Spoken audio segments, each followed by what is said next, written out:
বাংলাদেশে সুতো কলগুলো সব 1 ফেব্রুয়ারি থেকে বন্ধ হয়ে যাচ্ছে, এই মর্মে সুতো কলের সংগঠনই নোটিশ দিয়েছে।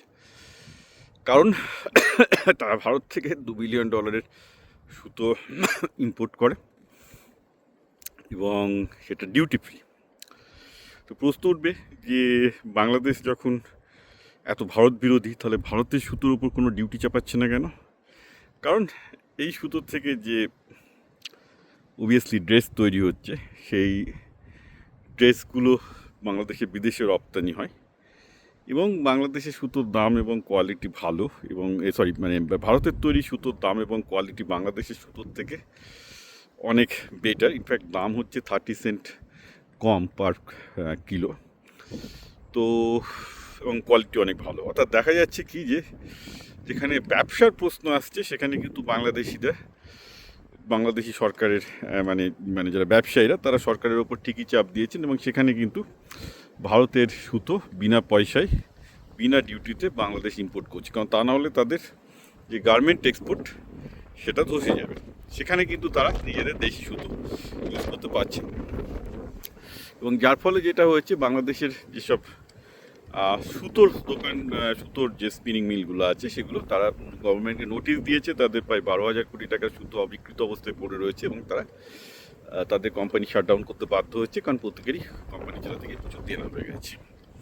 তো আমি বহুদিন থেকে বলে আসছি যে what is the moral lesson হচ্ছে ভাই, আপনি দেখুন না, যতই বেশি ইসলামিস্ট, হিন্দুত্ববাদী, বামপন্থা যতই কিছু করেন না কেন, উল্টোপাল্টা তত্ত্ব যত কিছু করে যায় না কেন, আলটিমেটলি যদি আপনাকে ক্যাপিটালিস্ট ফ্রেমওয়ার্কে থাকতে হয় তাহলে কিন্তু এসব জিওগ্রাফি, হিস্ট্রি, অঙ্ক এগুলো মেনেই চলতে হবে। দেখুন, ম্যাথামেটিক্স থেকে সুন্দর হয়ে গেল। অর্থাৎ ভারতের সুতো 30 সেন্ট পার পাউন্ড ব্যবধান পার কিলো, দাম কম, কোয়ালিটি বেশি। অতএব বাংলাদেশের গার্মেন্ট ইন্ডাস্ট্রি সেই সুতো কিনতে বাধ্য, কারণ সেই সুতো না কিনলে তারা তাদের গার্মেন্ট এক্সপোর্ট করতে পারবে না। অথচ দেখুন, বাংলাদেশে অনেক লোকজন এসে আমাকে বলে আমি নাকি বাংলাদেশ নিয়ে কিছু জানি না, বাংলাদেশের যে গার্মেন্ট এবং টেক্সটাইল ইন্ডাস্ট্রি যে আস্তে আস্তে ধসে যাচ্ছে, এটা নিয়ে আমি বারবার করে বলছি, সেটা নাকি ভুল তথ্য। অথচ আজকে কিন্তু থলে থেকে বিড়াল বেরিয়ে পড়লো।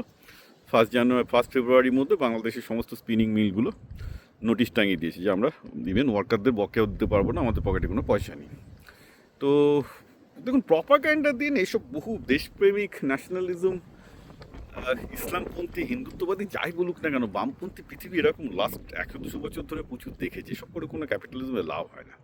At the end of the day ক্যাপিটালিজমে অঙ্কটাই কিন্তু ম্যাটার করে।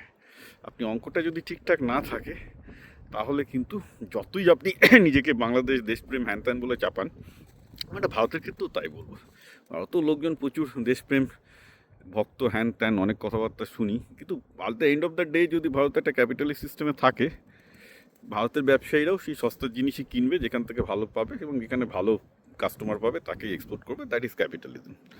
ক্যাপিটালিজম এমন একটা জিনিস, এখানে দেশপ্রেম, ধর্মপ্রেম এসব দিয়ে কিছু হয় না। ঠিক আছে, একটা যদি কেউ যদি এরা মুসলিম, এই যে বাঙালি মুসলমানগুলো যারা অন্যান্য প্রদেশে, মানে পশ্চিমবঙ্গের বাঙালি মুসলমানগুলো অন্যান্য প্রদেশে গিয়ে মার খাচ্ছে কেন? কারণটা হচ্ছে এরা হচ্ছে খুব স্কিল লেবার।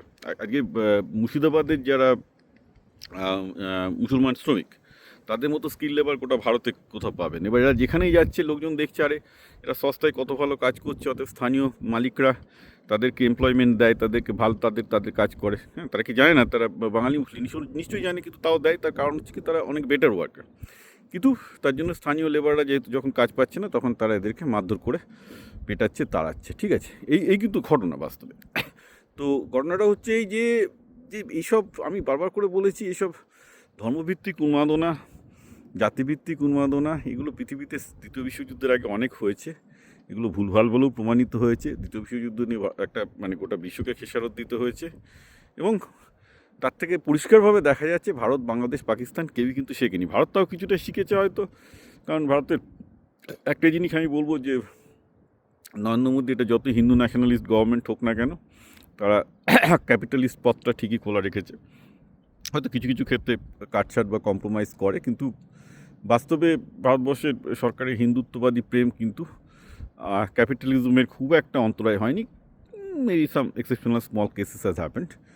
বাট একটা জিনিস কিন্তু খুব সত্যি, যে কোনো দেশ তার রাষ্ট্রনীতি যদি তাকে যদি ক্যাপিটালিজম মেনে চলতে হয়, তাকে অঙ্ক ভূগোল ইতিহাস মেনেই চলতে হবে, তার বাইরে গিয়ে করলে বাংলাদেশের মতো অবস্থা হয় পুরো। আর আপনি বাংলাদেশের অবস্থা দেখুন আর দুদিন বাদে কী হয়, কিচ্ছু করতে হবে না।